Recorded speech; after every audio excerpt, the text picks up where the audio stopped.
পানি আসলে তখন আচ্ছা। মনে করেন না এই ওই পিছনের যে পাখা ওইটা বাতাস টাইনা নেয়। খাঁচার মধ্যে বোর্ডিং এর সুবিধাগুলো কি বা অসুবিধা? যে পাটের ছালা আছে না, হ্যাঁ, ওই পাটের ছালা বিছাইয়া পাটের ছালার উপরে 2 দিন বা 3 দিন যত সময় 1700 স্কোয়ার ফিট গড়ে আপনি খাঁচা ফিটিং করেছেন কয়টা? 6টা। 6টা। এই খাঁচাগুলোর সাইজ জানি কত কত ভাই? নিচ থেকে সিলিংটা 7 ফিট 7 আর ফিট। ঘরের উচ্চতা প্রায় 10 ফিট। আপনি সর্বোচ্চ লস খাইছেন কত টাকা? যখন গরম বেশি হয়ে যায় তখন এটা অটোমেটিকলি চালু হয়ে যায়। প্রবাসীদের উদ্দেশ্যে কি বলবেন? তারা দেশে আইসা কি করতে পারে বা কিভাবে একটা খামার শুরু করতে পারে? তা আপনার সর্বোচ্চ প্রফিট কত হয়েছিল এক বেসে? যা কিছু আছে সব এভরিথিং। মিলে এভরিথিং আমার 20 লক্ষ টাকা। কিন্তু এই 28 দিন থেকে এই আমি তো ভাঙ্গা বেছিলাম, তো 28 থেকে 32 দিন পর্যন্ত আমার মুরগি ছিল। হিসাব করে দেখলাম যে 24 ওজন আছে। 24 ওজনা ছিল। আসসালামু আলাইকুম সুপ্রিয় খামারি এবং কৃষি উদ্যোক্তা ভাই বোনেরা, কেমন আছেন সবাই? আমি মোহাম্মদ নুরুল আমিন। আর আজকে এই মুহূর্তে আছি গাজীপুর জেলা কাপাসিয়া উপজেলার টোক ইউনিয়নের পুবাইল বাজারের পাশে হচ্ছে আধুনিক একটি ব্রয়লার মুরগির শেডে, যেই শেডটির একটি ভিডিও আমরা দিয়েছিলাম। এটি একলেস ভাইয়ের শেড। উনি হচ্ছে সেমি কন্ট্রোল শেডের মাধ্যমে হচ্ছে ব্রয়লার মুরগি পালন করে থাকেন। এছাড়াও হচ্ছে উনি এখানে কালার বাট মুরগি পালন করেছেন, সোলানি মুরগি পালন করেছেন। এটার ভিতরেই উনি দীর্ঘদিন প্রবাসে ছিলেন। প্রবাস থেকে এসে হচ্ছে দেশে এই আধুনিক শেডটি নির্মাণ করেছেন এবং এখানে হচ্ছে মুরগি পালন করতেছেন। তো আজকে আমরা এই ভিডিওটার মাধ্যমে কিভাবে একটি সেমি কন্ট্রোল শেড তৈরি করতে পারবেন ব্রয়লার মুরগি পালন করার জন্য বা মুরগি পালন করার জন্য, এই বিষয়ে একটি তথ্য দেওয়ার চেষ্টা করব। পাশাপাশি হচ্ছে একলাস ভাই এই শেডের মাধ্যমে মুরগি পালন করে কতটুকু লাভবান হচ্ছেন বা কি কি সমস্যা বা কি কি সুবিধা উনি এখান থেকে পাচ্ছেন, সবকিছুই আজকের ভিডিওতে আলোচনা করার চেষ্টা করব। তো ভিডিওটি প্রথম থেকে শেষ পর্যন্ত দেখার আমন্ত্রণ রইল। কারণ আমরা একলাস ভাইয়ের সাথেই কথা বলি। আসসালামু আলাইকুম, একলাস ভাই কেমন আছেন? ওয়ালাইকুম সালাম, আলহামদুলিল্লাহ ভালোই। জি ভাই, আলহামদুলিল্লাহ। আপনার শেডটা আমরা এর আগে একবার ভিডিও করেছিলাম এবং অনেক দর্শক বাইরে হচ্ছে আপনার এই শেডটি পুনরায় দেখার জন্য হচ্ছে আগ্রহ দেখিয়েছেন। অনেক বাইরে হচ্ছে বিভিন্নভাবে আমাকে কমেন্টস করেছেন যে ভাই একলাস ভাইয়ের শেডটা আবার দেখাবেন, উনি কিভাবে মুরগি পালন করতেছেন, এই বিষয়গুলো জানতে চেয়েছেন। তো দীর্ঘদিন প্রবাসে ছিলেন, প্রবাস থেকে দেশে আসার পরে অনেকে অনেক ধরনের উদ্যোগ নেয়, কিন্তু আপনি এই পোল্ট্রি খামারে আসলেন কেন বা এই উদ্যোগ নিলেন কেন এবং আপনি এত সুন্দরভাবে আধুনিক পদ্ধতিতে মুরগি পালন করার চিন্তা করলেন কেন? আসলে অনেকে অনেক উদ্যোগ নেয়, তো পোলট্রি সেক্টরটা তো এটা নিজের আগ্রহ মানে মনের একটা আনন্দ। এটা এই যে ঘুরি চলি, বাচ্চাগুলি হাঁটে চলে, এটা একটা আনন্দ। জি। এটাই একটা বড় আনন্দ, বুঝছেন। আর দ্বিতীয়ত তো আর্থিক লাভবান, আর্থিক আছেই, এই হিসাবে মানে এই পোলট্রিতে আসা আর কি। আমরা যখন প্রথম আসছিলাম তখন কিন্তু আপনি এই জিনিসগুলো লাগান নাই, যেটা হচ্ছে যে ঘরকে ঠান্ডা রাখার জন্য যেই ইয়াগুলো করেছেন এগুলি আপনি লাগাননি। এখন নতুন করে আমরা দেখতেছি যেটা অ্যাড করেছেন, এটা মূলত হচ্ছে গরমে কাজ করে মনে হয় বেশি। হ্যাঁ হ্যাঁ, এটা গরমের জন্য। এটা এটাতে আপনার মূলত হচ্ছে কিভাবে কাজ করে এই জিনিসটা? এটা আপনার সব মানে ওইদিকে পিছনে কিন্তু আমার 2টা অ্যাডজাস্ট ফ্যান আছে, আচ্ছা, হ্যাঁ, বড় হ্যাঁ, 56 ইঞ্চি। তো আচ্ছা, ওই সব পর্দা ফালায়া হুম, যখন আমি ওটা আবার ওই আছে হাফ গুড়া একটা মোটর আছে, হ্যাঁ, যেটা দিয়ে ঝর্ণার মতো পানি পড়ে। তো এটার মাধ্যমে পানি হ্যাঁ পড়বে। হ্যাঁ, এটাতে পানি আসলে তখন আচ্ছা, মনে করেন না এই ওই পিছনের যে পাখা ওইটা বাতাস টাইনা নেয়। বাতাস টাইনা নিলে ওইটা ঠান্ডা বাতাসটা এটার ভিতরে ঢুকে। ভিতরে ঢুকে, এই আর কি। তার মানে হচ্ছে এই মোটর থেকে পানি এটার ভিতরে ঢুকে, এটা থেকে হচ্ছে বাতাস যখন এইখান থেকে টান দেয় তখন এটা থেকে ঠান্ডা বাতাসটা এটার হ্যাঁ ভিতরে ঢুকে হ্যাঁ হ্যাঁ, ঠান্ডা মুরগিগুলোকে ঠান্ডা রাখে, ঠান্ডা মূলত হচ্ছে রাখে, এটা। ঠিক। এটা করতে কেমন টাকা খরচ হয় এটা যদি করতে চায় কেউ? এটা তো বিভিন্ন ইয়াতে আছে, বিভিন্ন 1 নাম্বার 2 নাম্বারও আছে। আচ্ছা, আমি তো এটি অনেক আগে না, আমি এক এক পেজ 4,000 টাকার উপরে। 4,000 টাকা কি কতটুকু এটা কতটুকু? আপনার 6 foot by 2.5 foot 6 feet by 2.5 feet এই কুলিং প্যাড গুলো হচ্ছে 4,000 টাকা করে। এক এক পিস। এই যে শেড, তিনতলা খাঁচা, তিনতলা খাঁচার মাধ্যমে হচ্ছে উনি মুরগিগুলো পালন করে থাকেন এবং এখানে হচ্ছে আপনি মনে হয় যে বোর্ডিংও করেন। হ্যাঁ হ্যাঁ হ্যাঁ, বুডিং। আচ্ছা, এখানে বোর্ডিংটা করেন কিভাবে আপনি? খাঁচার মাধ্যমে বোর্ডিং এর সুবিধাগুলো কি বা অসুবিধা কি? বুডিং এর সুবিধা হচ্ছে এই যে এখানে এই যে দেখেন বালুদা, জি, এই যে এটা 1 খাঁচায় 2 খাঁচায়, আর নিচে 1 খাঁচায় 3 খাঁচায় বোর্ডিং করছি। হ্যাঁ, এটার উপরে মানে ধরেন এই দিছি, ওই যে পাটের ছালা আছে না, হ্যাঁ, ওই পাটের ছালা বিছাইয়া পাটের ছালার উপরে 2 দিন বা 3 দিন যত সময় পেপারের ইউজ করা যায় হুম, এই সময়টা পেপার, পরে আবার পেপার ফালাই পাটের ছালায় আরো রাখছি 2 দিন। এখন আচ্ছা। ছালা উড়াই লাইছি। এই নিচের যে নেটগুলো আপনার, এটা কি কয় ইঞ্চি গ্যাপের নেট? এটা এটা 1/2 ইঞ্চি। 1/2 ইঞ্চি গ্যাপের নেট। হুম। আমরা মাটিতে যে বোর্ডিং করি এবং মাচায় বোর্ডিং করার মাধ্যমে কতটুকু পার্থক্য থাকে বা কি কি দেখা যায়? মাটিতে বোর্ডিং এ এখানে তো মনে করেন না কোনো ইয়া নাই, ওই তুষ নাই কিংবা কাঠের গুঁড়া নাই কিংবা বালু নাই, এখানে ওইটি খাওয়ারও কোনো ইয়া নাই, মানে যে স্কোপ ময়লা নাই, খাবে যে ময়লা ধরনের কোনো খাবে স্কোপ এটার নাই। স্কোপ নাই। আচ্ছা আর এ, এখানে সুবিধাটা হচ্ছে আপনার এই বাচ্চার ইয়া প্রত্যেকটা খুপ আছে তো, আচ্ছা খুপে খুপে আমি একটা হিসাব করে কতটি খুপ লাগে হিসাব আচ্ছা, করে বাচ্চা দিছি, যার জন্য বাচ্চার মর্টালিটিও কম। মর্টালিটি কম হয়, মর্টালিটি কম, মানে কারণ অতিরিক্ত যে গ্যাঞ্জামটা হওয়ার কথা এটা হয় না। হয় না। দ্বিতীয়ত হুম, মনে করেন তুষের একটা খরচ হইতো ওইটা খরচ হয় না। আছে। হ্যাঁ আর সালা তো আমি একবারে কিনে নিছি, দেখা গেছে এক এক সালা দেয় মনে করেন 4টা 5টা 6টা বেশ কয়টা ফালন যা এ আচ্ছা, পর্যন্ত আমি 7-8টা ফাইলা লাইছি এক সালার এই গড়টা তো কত স্কোয়ার ফিট জানি একলাস ভাই? ঘরটা 1700 স্কোয়ার ফিটের মতো জায়গা আছে। 1700 স্কোয়ার ফিট গড়ে আপনি খাঁচা ফিটিং করেছেন কয়টা? 6টা। 6টা। এই খাঁচাগুলোর সাইজ জানি কত কত ভাই? সাইজ হচ্ছে 30 foot 35 foot by 4 foot. 35 feet লম্বা, 4 ফিট পাশে, 3 তালা খাঁচা। এক একটা খাঁচায় একলাস ভাই কতগুলো মুরগি পালন রাখতে পারেন বড় অবস্থা পর্যন্ত? বড় অবস্থা এনে আবার ইয়ে আছে, খাঁচার মধ্যে প্রতি 5 ফিট পরে পরে গ্যাপ আছে, আচ্ছা, এই মাঝখান দিয়ে নেট দেওয়া, হ্যাঁ পার্টিশন করা আছে। পার্টিশন করা, কারণ আচ্ছা এই 5 ফিট বাই 4 ফিট এই আচ্ছা, জায়গাটুকুর মধ্যে 25টা 25টা, সর্বোচ্চ, মানে লাস্ট বড় পর্যন্ত 25টাই থাকে। 25টা পর্যন্তই থাকবে, মানে হুম। এটা 25টা ভাগ করে দেন কি, যে বোর্ডিং শেষ হওয়ার পর থেকে কি ভাগ করে দেন? বোর্ডিং শেষ হওয়ার পরে দেখা গেছে পর্যায়ক্রমে অল্প অল্প করে ভাগ করি আর কি, একবারে 25টা না, অল্প অল্প করে দেখা গেছে ওখানে জায়গা মুরগি তো বইলা দেয় যে আমার হ্যাঁ জায়গা বেশি লাগবে, হ্যাঁ, তখন দেখা গেছে ভাগ করে দিলাম। ভাগ করে দেন আপনারা। হুম। এই যে আপনার তাহলে একটা খাঁচায় আমরা কতগুলো মুরগি পালন করতে পারি, মানে 25টা করে হলে কতগুলা কূপ আছে এটাতে? এখানে 60টা করে কূপ আছে 35 ফুটের মধ্যে, 35 ফুটের মধ্যে আর একতলায়, আর তিন একতলা, তিন তিন তলা 3 তো, সাথে 3 21, সাথে 21টা। 21 হইলে আমরা 525টার মতো, হ্যাঁ সম্ভবত 525টার মতো এক একটা খাঁচায় পালন করতে পারি। এখানে খাঁচা আছে আমাদের হচ্ছে 6টা, 6টা। 6টা খাঁচা থেকে 2টা খাঁচা মানে 30 ফিট, 30 ফিট, দুইটা 30 2টা ফিট। খাঁচা 30 ফিট, তাহলে 3000-এর উপরে, 3000-এর মতো পালন করতে পারি, 3000-এর মতো। 3000-এর উপরে বা 3000, হ্যাঁ হ্যাঁ। মোট কথা হচ্ছে 3000-এর মতো মুরগি পালন করতে পারতেছেন উনি 1700 স্কোয়ার ফিট জায়গার মধ্যে, ঘরের মধ্যে। এর মাধ্যমে তো এই যে ফাঁকে দিয়ে যাওয়া আসা করা যে সিস্টেমগুলো ওইগুলি তো আছে। এটার মাধ্যমে হচ্ছে রুলার দিয়ে হচ্ছে উনি লিটারগুলো পরিষ্কার করে থাকেন। লিটারগুলো কতদিন পরে পরে পরিষ্কার করেন আপনি লিটার তো ওই যে প্রতিদিনই করতে হয় বড় হইলে? বড় হইলে। আর ছোট অবস্থায় কতদিন পরে ছোট পরে? অবস্থায় যেমন আজকে মুরগির বয়স 10 দিন, 10 দিনের মধ্যে মাত্র 2বার করা হয়েছে। 10 দিনের ভিতরে মাত্র 2বার করছেন। হুম। যখন এটা 15-20 দিন হয়ে যায় তখন হচ্ছে আপনার প্রতিদিন করতে হয় মনে হয়। আপনার ঘরের হাইটটা দিচ্ছেন কত ফিট? হাইটটা তো আমার এনে উপরে ইয়ে আছে, এই আপনার কিনা সিলিং, হ্যাঁ সিলিংটা সিলিং নিচ থেকে সিলিংটা 7 ফিট, 7 আর ফিট, ঘরের উচ্চতা প্রায় 10 ফিট। 10 ফিট উচ্চতা, 7 ফিটে হচ্ছে আপনি সিলিং করেছেন, এরপর হচ্ছে আপনি খাঁচা ফিটিং করেছেন। হ্যাঁ। এই খাঁচাগুলোর হাইট কতটুকু আছে ভাই? খাঁচা হাইট আছে 6 ফিট, সম্ভবত 6 ফিটের উপরে। 6 ফিটের মতো হাইট আছে। 6 ফিটের উপরে। আহ, এক একটা 24 ইঞ্চি করে আর কি গ্যাপ। 24 ইঞ্চি করে গ্যাপ 24 আছে। ইঞ্চি, এটা 24 ইঞ্চি। আমরা প্রথম ভিডিওতে কিন্তু বলেছিলাম ভাই এই এক একটা খাঁচা তৈরি করতে প্রায় কত জানি খরচ হয়েছিল ভাই?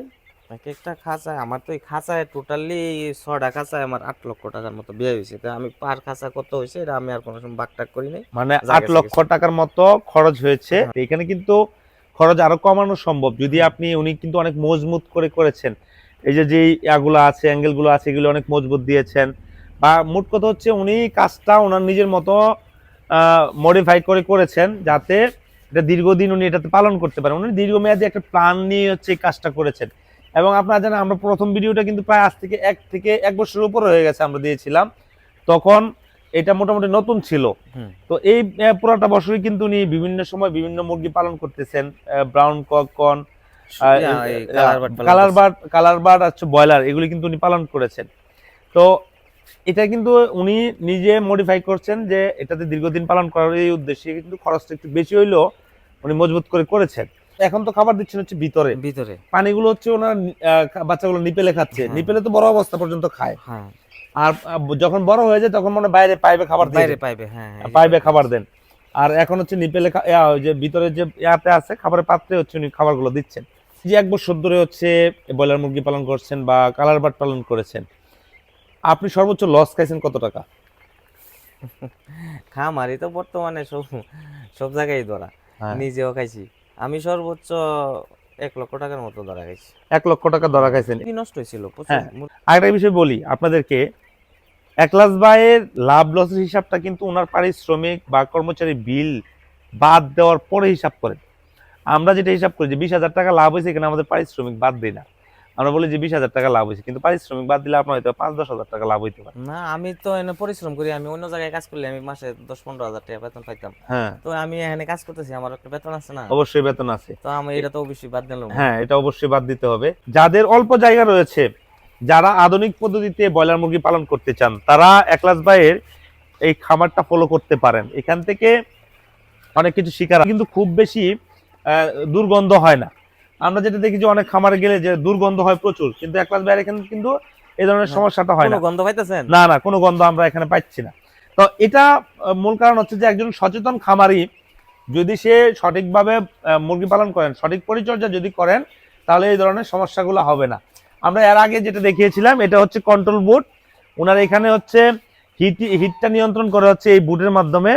এই বুটের মাধ্যমে হচ্ছে উনি যখন গরম বেশি হয়ে যায়, তখন এটা অটোমেটিকলি চালু হয়ে যায়। সেন্সর আছে, সেন্সরের মাধ্যমে ওনার পিছনে 2টা অ্যাডজাস্ট ফ্যান রয়েছে, অ্যাডজাস্ট ফ্যানগুলো চালু হয়ে যায়, অটোমেটিকলি গোটা নিয়ন্ত্রণে চলে আসে গরমের সময়। আর শীতকালে তো এই ধরনের সমস্যাগুলো হয় না। শীতকালে, আচ্ছা, গরমের থেকে কি শীতকালে আপনার উৎপাদন খরচটা কম কিনা, এই যে বিদ্যুৎ বিল? হ্যাঁ হ্যাঁ হ্যাঁ, উৎপাদন খরচ গরমের কালে থেকে শীতকালে বিদ্যুৎ বিলের এটা কম হয়। আপনার মানে গরমকালে বিদ্যুৎ বিল কেমন আসে 3000 মুরগি পালন করতে? 15-16 হাজার টাকা চলে আসে। 15-16 হাজার টাকা বিদ্যুৎ বিল আসে, মানে বোর্ডিং থেকে একবার লাস্ট পর্যন্ত। সেমি কন্ট্রোল সেট, এটা কিন্তু ফুল কন্ট্রোল না। ফুল কন্ট্রোল হলে কিন্তু পুরো সাইডটাই বন্ধ হয়ে যেত মনে হয় একবার টোটালি। হচ্ছে এটা গরমে শীতেও কিন্তু এটাকে হচ্ছে এত রাহার লাগতে মনে হয়। আর সেমি কন্ট্রোল হওয়াতে যে এই দিকটি একটু সুবিধা হচ্ছে, শীতে আপনার এটা এক করা লাগছে না, অটোমেটিকলি এভাবে চলতে পারতেছেন। আচ্ছা একলাস ভাই, আপনি তো দীর্ঘদিন প্রবাসী ছিলেন, তারপরে দেশে এসে খামার শুরু করলেন। অনেক ভাইরা তো প্রবাসে থাকে, তারা আপনার ভিডিওগুলো দেখেছে, আগে যে ভিডিওগুলো দিয়েছি আমরা। তো আপনি প্রবাসীদের উদ্দেশ্যে কি বলবেন? তারা দেশে আইসা কি করতে পারে বা কিভাবে একটা খামার শুরু করতে পারে? না, এটা বলতে গেলে প্রবাসীরা যারা, আমি যেহেতু বিদেশে ছিলাম, বিদেশের যে টাকা পরিশ্রম, যে কষ্ট, এটা মানে বলার বাহুল্য। হুট করে যদি দেখা গেছে টাকা আছে লাগাই লাইলাম, তাইলে ধরা খাইবে। মোট কথা হচ্ছে, যার যেইটার বিষয়ের উপর অভিজ্ঞতা রয়েছে বা যে বিষয়ের উপরে আপনি অভিজ্ঞ, আপনি চেষ্টা করবেন ওই বিষয়টাকে নিয়ে হচ্ছে আগানোর জন্য। আর একটা বিষয় বলি, একলাস ভাই কিন্তু বিদেশ যাওয়ার আগেও কিন্তু উনি ব্রয়লার মুরগি পালন করতেন। ওনার কিন্তু পূর্ব একটা অভিজ্ঞতা ছিল, এবং বিদেশে থাকার কারণে উনি বিদেশে এই উন্নত প্রযুক্তিগুলো দেখেছেন, সেই প্রযুক্তিটা এসে দেশে অ্যাপ্লাই করেছিল। হয়তোবা বিদেশের মতো এত অত্যাধুনিক প্রযুক্তি উনি ব্যবহার করতে পারেন নাই, তবে হ্যাঁ চেষ্টা করছেন উনি, এবং এখান থেকে হচ্ছে উনি ডে বাই ডে আলহামদুলিল্লাহ ভালো করতেছেন। একলাস ভাই, আপনার সর্বোচ্চ প্রফিট কত হয়েছিল এই যে এক বেসে? সর্বোচ্চ আমার তো মোটামুটি 1 লাখের উপরে হয়েছে। লাখের উপরে হয়েছে। সর্বোচ্চ লসও 1 লাখ টাকার মতো হয়েছে, সর্বোচ্চ প্রফিট 1 লাখ টাকার উপরে হয়েছে। তা আহামরি কিন্তু খুব যে লাভ আছে খামারে তা কিন্তু না। আপনি দেখেন যে এত টাকা খরচ করে, এত ইনভেস্ট করে মাত্র 1 লক্ষ টাকার উপরে লাভ হয়েছে। আমরা যদি বলি এটা এখানে আবার একটা বিষয় আছে, এখানে কিন্তু উনি পারিশ্রমিকটা কেটে নেন বা অন্য যত আনুষঙ্গিক খরচ আছে সকল খরচ বাদ দিয়ে কিন্তু এটা করেন। আপনি যে কালার বার্ড পালন করেছিলেন, ওটাতে কি লাভ হয়েছিল কিনা আপনার? কালার বার্ডে তখন বাজারের মার খেয়েছিলাম, বাজার ভালো ছিল না, ঢাকা নিয়ে বিক্রি করছিলাম। তারপরেও কিছু মোটামুটি 60-70 হাজার টাকার মতো ছিল। ঢাকা নিয়ে বিক্রি করছেন? ঢাকা কোথায় নিয়ে বিক্রি করছেন? কাপ্তানে নিয়েছিলাম। কাপ্তানে নিয়ে বিক্রি করছেন, তাও 60-70 হাজার টাকা হয়েছিল। মানে আপনি নিজে নিয়ে গেছেন, গাড়ি ভাড়া দিয়ে, খরচ দিয়ে ওইখানে গিয়ে বিক্রি করে আসছেন। এই ঘরটা নির্মাণে কত টাকা ইনভেস্ট করতে হয়েছে? আমার এখানে একদম যা কিছু আছে সব মিলে এভরিথিং আমার 20 লক্ষ টাকা, 19 থেকে 20 লক্ষ টাকা। 20 লক্ষ টাকা ইনভেস্ট করেছেন। আপনি সর্বোচ্চ মাসে 1 লক্ষ টাকা প্রফিট করেছেন। 1 লক্ষ টাকা বেশি বলতেছেন, আবার লসও করেছেন একটা বেসে 1 লক্ষ টাকার মতো। কত বেস পালন করা হয়েছে এই পর্যন্ত আপনার এটাতে? তাও মোটামুটি বোধহয় 8-10টা মতো। কতদিন বয়স হয়েছে এই সেটটার? সেটের বয়স হয়েছে মোটামুটি 1 বছরের উপর হয়েছে, কারণ ফাঁকে দিয়ে কিছুদিন অফ ছিল। আমরা তো মাটিতে যখন পালন করি তখন আমরা 15 দিন গ্যাপ দিই গো, একটা বেশ শেষ হওয়ার পরে 10 থেকে 15 দিন গ্যাপ দেওয়ার পরে আবার শুরু করি। আপনারা এখানে কতদিন গ্যাপ দেন?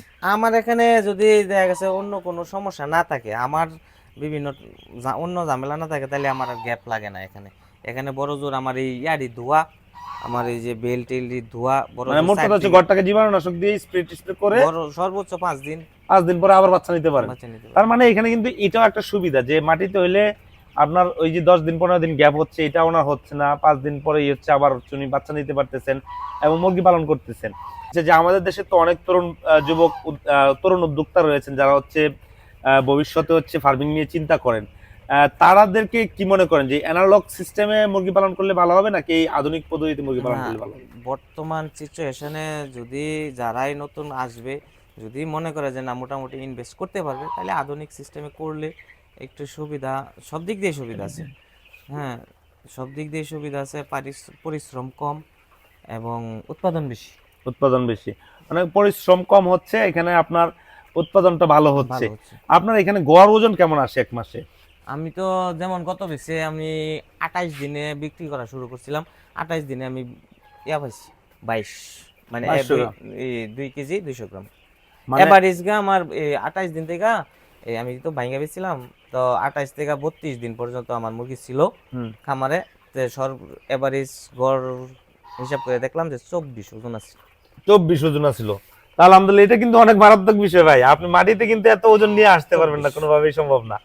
আর এই এই যে আধুনিক পদ্ধতি হওয়ার কারণে কিন্তু এটা সম্ভব হচ্ছে। হ্যাঁ, তো একলাস ভাই, আমি আরেকটা বিষয় জানতে চাই যে আপনি যে 20 লক্ষ টাকা খরচ করেছেন এবং আপনি এখন মুরগি পালন করতেছেন, এই যে এত টাকা খরচ করে এরকম একটা শেড তৈরি করে মুরগি পালন করে আদৌ কি ইচ্ছে যারা খামারি রয়েছে তারা কি লাভবান হতে পারবে কিনা, এটা যদি বলেন। হ্যাঁ লাভবান হতে পারবে যদি সে না চিন্তা ভাবনা করে নামে। আচ্ছা, আর যদি মনে করে যে টাকা আছে নেমে পড়লাম, তাইলে আর হবে না। আগে আচ্ছা। জানতে হবে, শিখতে হবে। মুরগি তো মনে করি না বোবা প্রাণী, হুম। হ্যাঁ তো বলতে পারে না যে আমার পেট বিষ করতেছে, জ্বর আইছে বা কোনো কিছু। হ্যাঁ দেখতে হবে তার পায়খানা, তার চেহারা দেখতে হবে যে তার মোট কি কথা হচ্ছে লাগবে, ফার্মিং সম্পর্কে আপনার ভালো একটা আইডিয়া থাকতে হবে। আইডিয়া থাকতে হবে, তাহলে আইডিয়া হলে আপনি ভালো কিছু লাভবান করতে হতে পারবেন। হবে। এটা হচ্ছে বিষয়, এবং দীর্ঘমেয়াদী প্ল্যান নিয়ে নামতে হবে। প্ল্যান নিয়ে আপনি নামতে একদিনে বড় লোক হয়ে যাবেন এই হবে। না, ধরনের প্ল্যান নিয়ে নামলে এই এটাতে চলবে কল্পনা না। করলে ভুল ভুল হবে। ভুল হবে। আর এটা থেকে যে এক মাসে যে আপনি 1000 মুরগি পেলে 1 লক্ষ টাকা প্রফিট করে নেবেন, এটা খুব কমই হবে। এটা খুব কম, এটা গল্প। তা আপনার লাভটা সীমিত, 20 থেকে 25 30 হাজার টাকা 1000 মুরগিতে আপনার হইতে পারে, বা একটু হ্যাঁ, যদি আর একটু ভালো হয়, যেমন একলাস ভাই গ্রোথটা ভালো হয় যে কারণে লাভটা একটু বেশি হয়। আর নতুন উদ্যোক্তাদের জন্য কি বলবেন? নতুন উদ্যোক্তাদের জন্য কি আর বলবো, তবে সবচেয়ে বড় কথা হচ্ছে আপনারা যারাই নতুন করে খামার এই সেক্টরে নামতে চান, ভেবে চিন্তে নামেন। আর ভালো যদি নামেন, ভালো কোম্পানির বাচ্চা সবচেয়ে ইম্পর্টেন্ট, কিন্তু বাচ্চা আচ্ছা, হ্যাঁ, বাচ্চা কিন্তু খুব সবচেয়ে ইম্পর্টেন্ট। খাদ্যওয়ালা যেমন তেমন, বাচ্চা যদি ভালো না হয়, তা আপনি যত ভালো খাদ্যই খাওয়ান এই বাচ্চা গ্রোথ আসবে না। গ্রোথ আসবে না। তবে বাচ্চা দেখে শুনে কিনবেন, যাচাই কইরা এলাকায় ঘুরবেন আর 2-1টা খামার দেখবেন, দেখে তারা কিভাবে পালন করে নিজে একটু অভিজ্ঞতা নেবেন, তারপরে এটাতে নামবেন। তারপরে এটাতে এটাই। নামবেন। আমাদের দেশে যে বাজার ব্যবস্থাপনা, এটার জন্য আপনার কোনো কথা আছে কিনা যে এটা তো মানে কি বলবো, এটা তো আমাদের দুর্ভাগ্য। আমরা যারা খামারি প্রান্তিক তাদের দুর্ভাগ্য যে বাজারের অবস্থা। কারণ আমরা তো আর ওই বাজারের কন্ট্রোল না, কন্ট্রোল যারা করে তারা মনে করে যে আজকে বাজারে হাই করবো, আজকে হাই করে দেয়, যখন লো করবো, যখন এই খামার প্রান্তিক, যেমন এই যে এই একটা সময় এখন সব প্রান্তিক খামারে কিন্তু বাচ্চা নিছে। হুম, সামনে একটা মানে আশা যে সামনে একটা রোজা আসতেছে, রোজা আসতেছে, একটা ভালো বাজার পাবে। হ্যাঁ, এই বাচ্চাটা বিগত 15 দিন আগে কিন্তু ওই 8 টাকা 10 টাকা করে ছিল, হুম, ঠাস করে বাচ্চার দামটা বাইরে গেছে। বাচ্চা হয়েছে 40 45 50 52 টাকা পর্যন্ত বাচ্চা নিছে। একই বাচ্চা 4 দিন আগে যদি এত দাম এত কম ছিল, আর এই বাচ্চার দাম বেড়ে গেছে। জি, এই হিসাবে তো মানে মোট কথা কিছু হচ্ছে এই বলার নাই। সিন্ডিকেট থেকে বেরিয়ে এই আসতে হবে সিন্ডিকেট আমাদেরকে। থেকে বাদ দিতে হবে। আর সুপ্রিয় দর্শক, একলাস ভাইকে অসংখ্য ধন্যবাদ। সুন্দর গুরুত্বপূর্ণ কথা বলেছেন। একলাস ভাইয়ের খামারের জন্য সবাই দোয়া করবেন। আর একটা বিষয় হচ্ছে, যারা খামার করতে চান আধুনিক পদ্ধতির মাধ্যমে খামারে আসতে পারেন। তবে ভাই যে গুরুত্বপূর্ণ কথাগুলো বলেছেন ভেবে চিন্তে আসার চেষ্টা করবেন। আজকের ভিডিওটি এখানে শেষ করি। যারা আমাদের চ্যানেলে নতুন, আমাদের চ্যানেলটিকে সাবস্ক্রাইব করে পাশে থাকা বেল আইকনটি অন করে দিবেন। সবাই ভালো থাকবেন, সুস্থ থাকবেন। আসসালামু আলাইকুম ওয়া রাহমাতুল্লাহি ওয়া বারাকাতুহু।